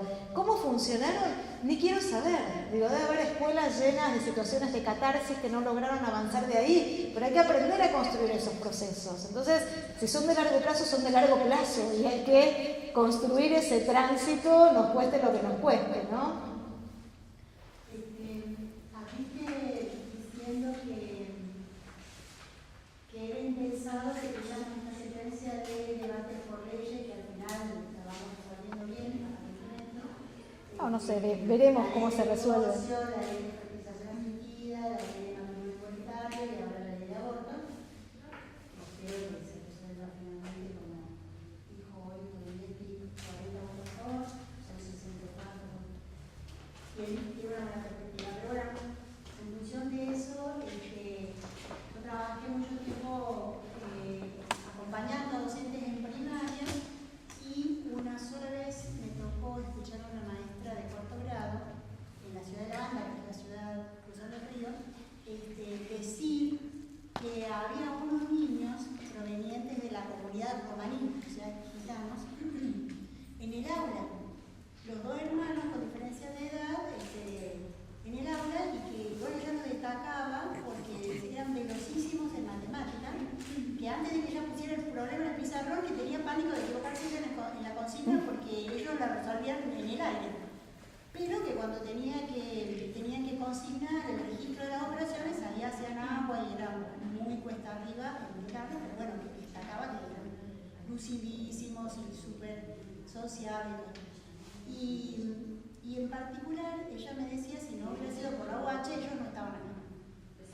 Y por sobre todo uno de los hermanos era una nena. Entonces decía, los gitanos tienen por culturalmente la pauta de casar a la como una venta es, no sé, en realidad no quiero decir porque no conozco, pero bueno, ella decía casarnos muy jovencitos, un pacto económico, y cada vez más temprana edad por el tema de la virginidad, porque el virgen es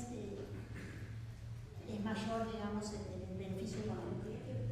Y que esta niña, que estaba ahora en 4º grado, ella muy preocupada, la maestra, porque veía que iba avanzando muy bien, que era muy capaz, y le decía, pero tu papá te va a sacar de la escuela antes de que termine la primaria. No, mi papá me prometió que no me va a casar. Digamos que hay una ruptura a partir de la OH de algunos códigos culturales que por ahí no están tan socializados. Primero que ingresaron, el acceso no es la disponibilidad de los saberes, pero bueno, ya es el acceso. Y que a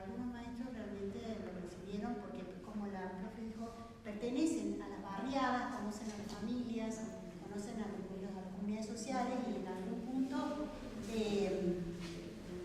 eso también, además de la responsabilidad social, es también una perspectiva de ascenso económico, de movilidad económica, como planteaba la en el profesorado, donde varios profesores trabajo, no fue así con el progresar. De pronto se llenaron las aulas y era como un peligro. Se llenaron las aulas, nosotros teníamos poco y ahora son muchos.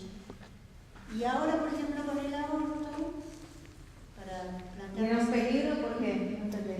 Y no fue tan bien recibido, digamos, en el nivel superior, que hubiera más, que aumentara la matrícula, porque, bueno, ahí era como lo que vos planteabas al inicio, o sea, estaba estipulado que el sistema educativo iba a ser piramidal, muchos en la primaria, menos en la secundaria y ya poquitos en el nivel superior, porque el nivel superior no será universitario, pero es el nivel superior, entonces era como que desestabilizaba, digamos, el tema de igualdad. Fidel no se enteró, pero los pobres llegan al nivel superior y a la universidad. Sí, por supuesto.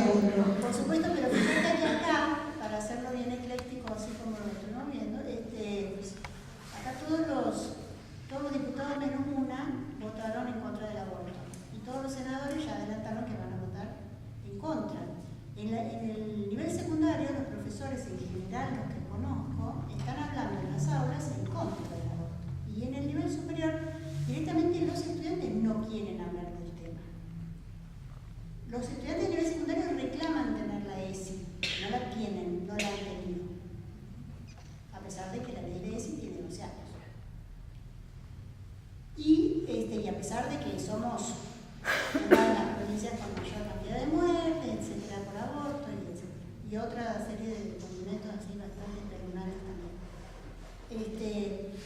Pero en mi caso, viví con muchísima felicidad todo este debate de enormísima calidad de diputados, lo traté de llevar al aula en numerosas oportunidades en nivel superior y los estudiantes me dijeron, cambiemos de tema. Salvemos a las dos vidas, ¿por qué está con el pañuelo verde? Los estudiantes, ni hablar de los colegas. Aparte. Así que bueno, son peleas cotidianas, casi individuales, que se verán masivas en Buenos Aires, pero aquí en las provincias es más lento. Es más lento. Más lento, más penoso, es más desigual. Sí, igual pensemos la dimensión de la masividad. Digo, hay una masividad en la calle, pero digo, muchos más hay adentro de las casas que no fueron, ¿no? Digo, esa pelea es una pelea cotidiana, ¿no? Digo, por ampliación de derechos. En el campo de los funcionarios se tendieron a hablar de batallas culturales, ¿no? Y esas batallas culturales son muy largas. Y pensemos que muchas de estas batallas culturales son complejas en múltiples sentidos, ¿no? Hasta que se encuentran el modo. Yo voy a contar una contraanécdota, ¿no? Y es que es como algunas veces defendemos cosas que después cuando suceden es difícil posicionarse, ¿no? Pero digo, fue una situación pública, por eso lo cuento, a pesar de que es una anécdota casi personal. En términos de, nosotros defendimos sistemáticamente reconocer las voces de las mujeres, ¿no? Que una mujer cuando se siente abusada es que lo fue, ¿no? Entonces digo, construimos ahí todo un discurso respecto de las relaciones de género, mi cuerpo es mío, ¿no? Toda una serie de consignas vinculadas a evitar la cosificación de la mujer, los abusos sexuales, la violencia de género. Mis hijos van a una escuela que es el Nacional Buenos Aires, que suele estar en los medios permanentemente. En este caso había sido porque se construyó una especie de grupo de jóvenes que se llaman Las Empoderadas, que construyeron un grupo, ahí me imagino con las redes sociales, pero si no me equivoco es un Twitter o algo por el estilo, donde en Instagram, donde se dedicaron a denunciar todos los casos en los que las chicas se habían sentido abusadas, ¿no? Entonces, mis hijos discutiéndome, porque ellos están muy involucrados con esa lucha y hablan en chiques, compañeros, en un lenguaje en el que la verdad que a mí todavía me cuesta, ¿no?, sumarme sistemáticamente. Por entonces yo digo, a ver, Iván, porque conocí a uno de los nenes de 14 años que fue denunciado en una situación muy confusa que también está vinculado a los procesos de exploración de la sexualidad de los pibes de 12, 13, 14 años, donde a uno le parece que va para un lado, no entiende el código, pero que no estaría segura de poder decir que fue una situación violenta, abusiva, pero bueno, la joven se sintió muy posteriormente abusada, lo denuncia. Ahí se construye todo un mecanismo, ¿no?, por el cual joven que aparece denunciando en ese Instagram es joven al que hay que dejar de lado, ¿no? Entonces, ese pibe termina las clases y hace un intento de suicidio, ¿no? ¿Está bien? Ahí yo digo, ¿dónde estaba la institución? ¿Dónde están los adultos? Pero además, ¿no?, ¿cómo construimos, ¿no?, frente a una cosa construida, cómo construimos las transiciones?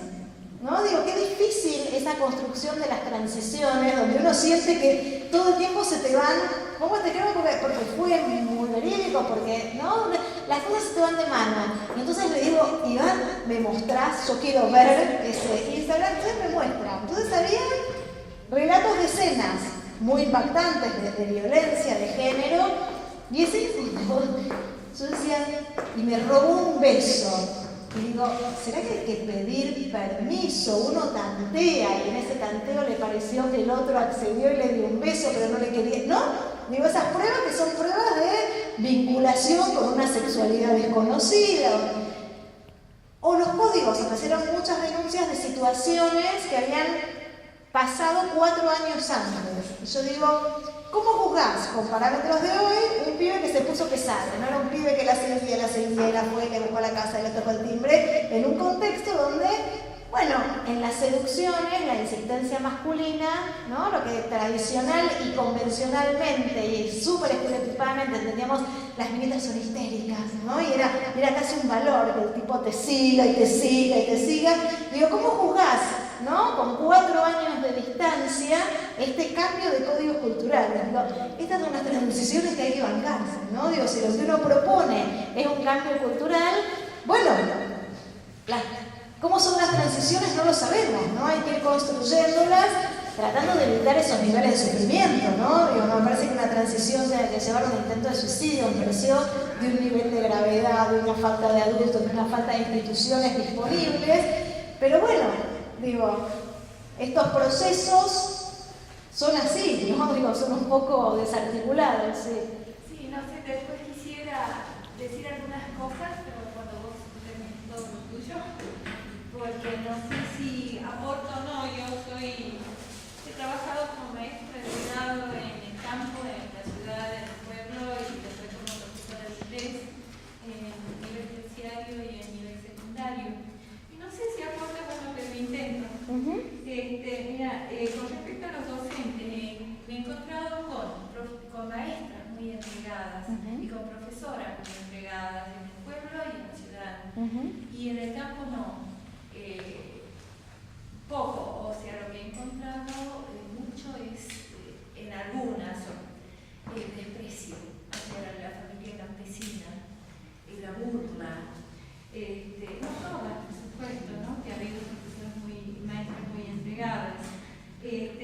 Después, me acuerdo el caso particular de una compañera aquí en la escuela en la ciudad, porque en los últimos tiempos teníamos chicos muy pobres, y entonces en algún momento, habiendo visto un proyecto de Escocia, donde se produce en la escuela, se les enseña a cultivar a los chicos, se cultiva comida ecológica y lo que sirve realmente para el desarrollo del intelecto, y también los padres participan y cocinan en la escuela, participan los padres, participan los chicos, se eleva el rendimiento de los chicos. Entonces, sabiendo eso, les proponían una escuela de la ciudad, les demos a los padres que manejen el kiosco, porque esos kioscos venden comida basura. Y la respuesta de una doctoranda en filosofía me dijo, y que después pasó a ser, yo la conocí como vicerrectora de un colegio de aquí de Santiago del Estero y me dijo, profesora, pero eso será en el primer mundo, ¿no? Y bueno, y después nunca un apoyo de los compañeros, porque ellos cuando apoyaban venían despacito y después me decían estoy con vos, pero jamás abrieron la boca cuando estábamos reunidos. Bueno, con respecto al gobierno, te cito un caso. Yo tenía que hacer un proyecto en inglés sobre educación. Y bueno, entonces, como soy profesora de inglés, por ahí el buscador me respondía en inglés. ¿Y con qué me encuentro? Que Santiago del Estero venía una escuela bilingüe trayendo cosas. ¿Y con qué se encuentra en el campo? Con una escuela muy grande, hecha a pedazos, donde ya no tenían baño, no tenían aula y tenían que ir a la capilla a enseñar. Entonces los chicos lo cuelgan y daban vuelta por el mundo y decía amazing. Y entonces yo agarro y decía indignante, que se yo, decían en todo el mundo. Lo cuelgo en internet con las mismas palabras en castellano, lo agarra los conjuntos de hoy, lo publica y sacan una foto, las pegan y por supuesto dentro de un tiempo ya no se puso a acceder más al video porque había sido censurado, pero sí estaban las fotos. Bueno, lo que me dijeron en las escuelas es que el director que había hecho declaraciones, que había mostrado la escuela, fue echado, si es así o no, no sé. Son aspectos que yo voy rescatando, ¿no? Rescatando una pregunta que hizo una de las compañeras, que dice, ¿y por qué las nuevas enfermedades? ¿Y por qué los chicos no aprenden?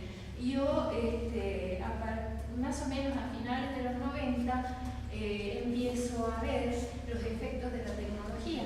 Y los efectos de la tecnología, entre otros múltiples, montones de efectos, y yo veía tres principales, que era deformación del código genético, disminución del rendimiento escolar, suicidios. Pero tengo un sitio que es abate.org, donde están estudios científicos, cosas que hacían las leyes que se iban editando y los movimientos sociales. Y bueno, esto va unido al rendimiento escolar, por la falta de concentración, atraviesa la barrera hematoencefálica, creo que se llama, que es la que protege el cerebro, produce olvidos. Y también falta de concentración, eso por un lado.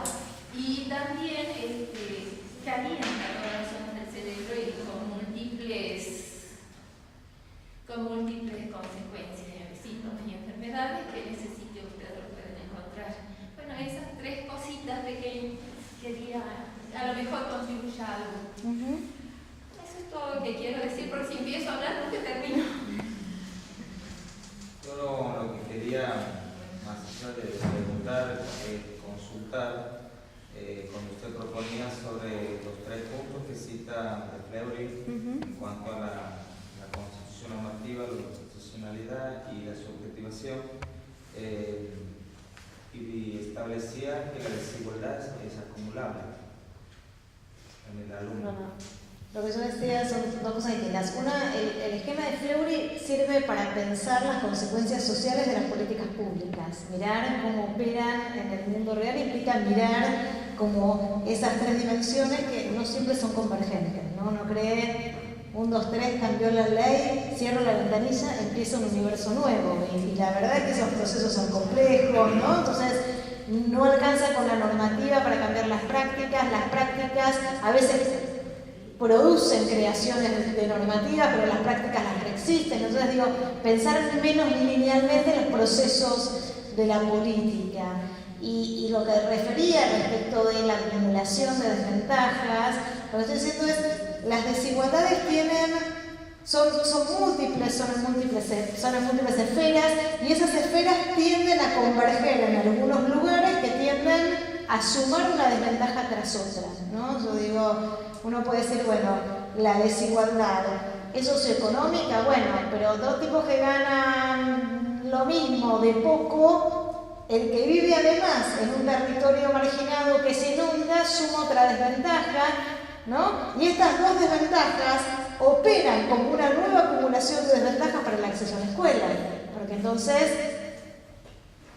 este niño puede ir o no ir en función de si tiene con qué vestirse, etcétera, etcétera, pero seguro que no va cuando le pasa esto, pero además cuando hay inundaciones, ¿no? Entonces digo, lo que Sarabí trabaja, que en realidad toma del viejo texto de Charles Tilly que se llama Desigualdades Persistentes, son estos procesos, ¿no?, de acumulación de desventajas donde operan casi como dominó, donde uno para los dominó y entonces vos empujas uno y te va tirando al resto, ¿no? Digo que es muy difícil pensar en términos de una desventaja, no es económica, es cómo se articula multiplicidad de desventajas para posicionar a ciertos sectores sociales en lugares tan vulnerables. Con respecto a eso, justamente el punto que les quería comentar, que estoy observando, quizá desde un punto solamente de ver una situación que me ha llamado muchísimo la atención, que es bajo el programa Hacemos Futuro. Me ha tocado participar por una invitación de un grupo de docentes de aquí de la Universidad Nacional.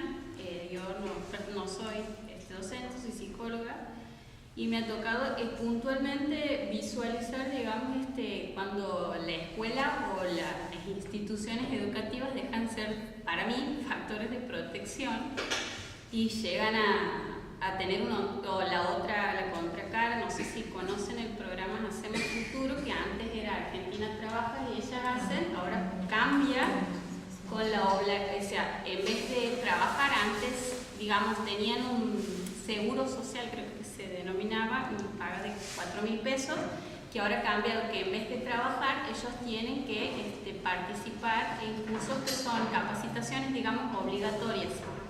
¿Qué es lo que pasa? Tienen que acumular horas para lograr mantener esos 4.000 pesos. O sea, si ellos no participan o si no tienen esos cursos, en el caso de la secundaria. En el caso de la primaria o secundaria tienen que concurrir a escuelas directamente sumados a estos cursos. Entonces, si nosotros nos ponemos a pensar esa gente en las cuestiones de las desventajas, esta gente se levanta a la mañana, va a sus hijos a la escuela, hacen changas y demás, porque ahora no trabajan, pero ahora, o sea, ese tiempito que tenían, directamente salen a hacer, son cartoneros en su mayoría, hacen blogs, son tabiqueros y demás, se hacen changas puntualmente. Después llega la siesta, van al curso, y a la tarde-noche, porque la mayoría no tiene primaria y secundaria, va a la escuela. Imagínense lo que yo veo durante la siesta, o sea, se están durmiendo, literal. Entonces me comentan estas docentes que no sabían cómo, digamos, una manera de levantarlos y estimularlos, y nos decían que estamos cansados. Y bueno, yo participo de casualidad de docente y me preocupaba saber que se suponía que un programa que los debería sostener, digamos, para que esta gente que nunca ha accedido al sistema educativo pueda tener la oportunidad, pero la otra estaba la contracara, de que me decían, si yo no vengo para acá pierdo esto, como la asignación universal, si el paliativo en este punto, pero en este otro punto, si yo suelto esto, mis hijos no tienen esto, y estaba en ese cruce que vos dices, ¿cómo hace o qué vacíos deja la propuesta de este nuevo programa?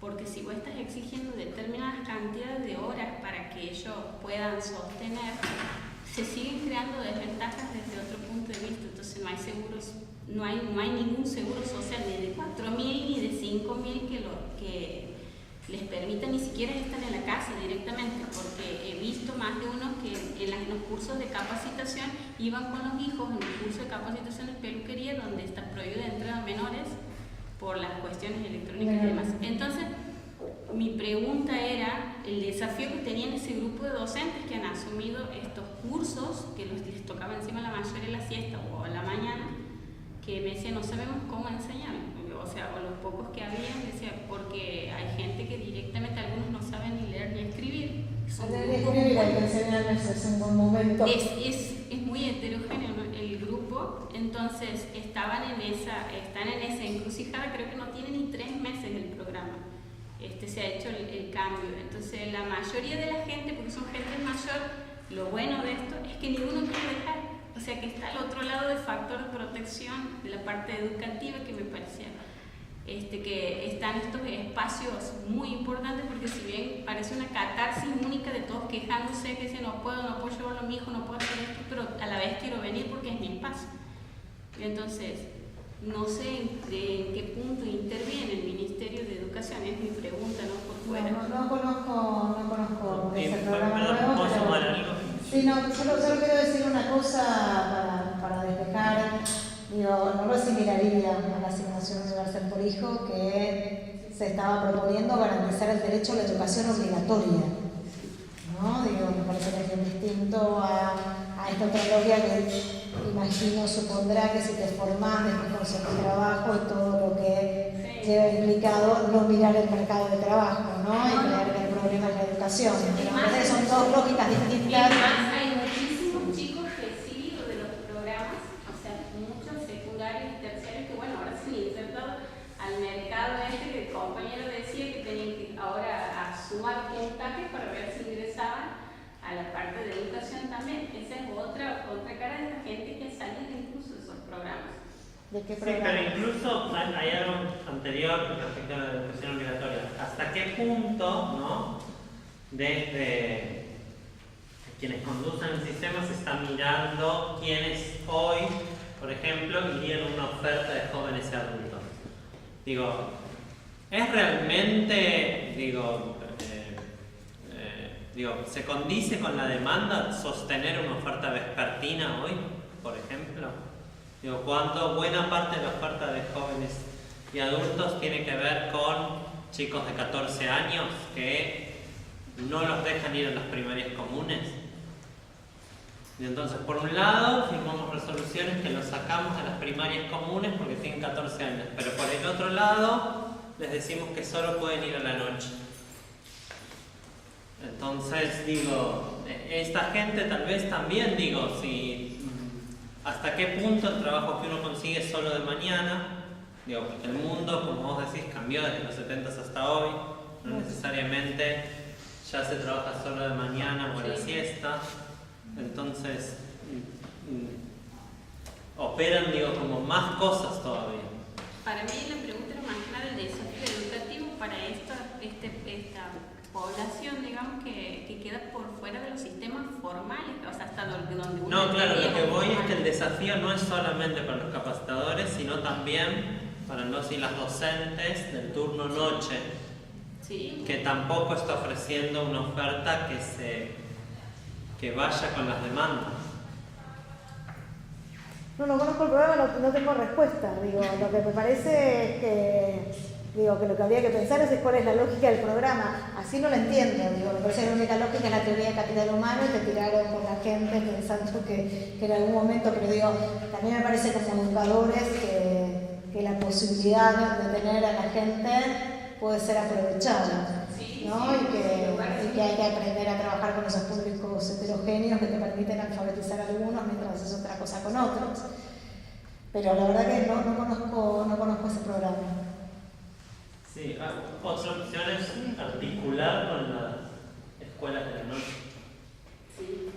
Sostener estrategias que permitan esta transición entre contenidos más manuales y los escolares que también necesitan.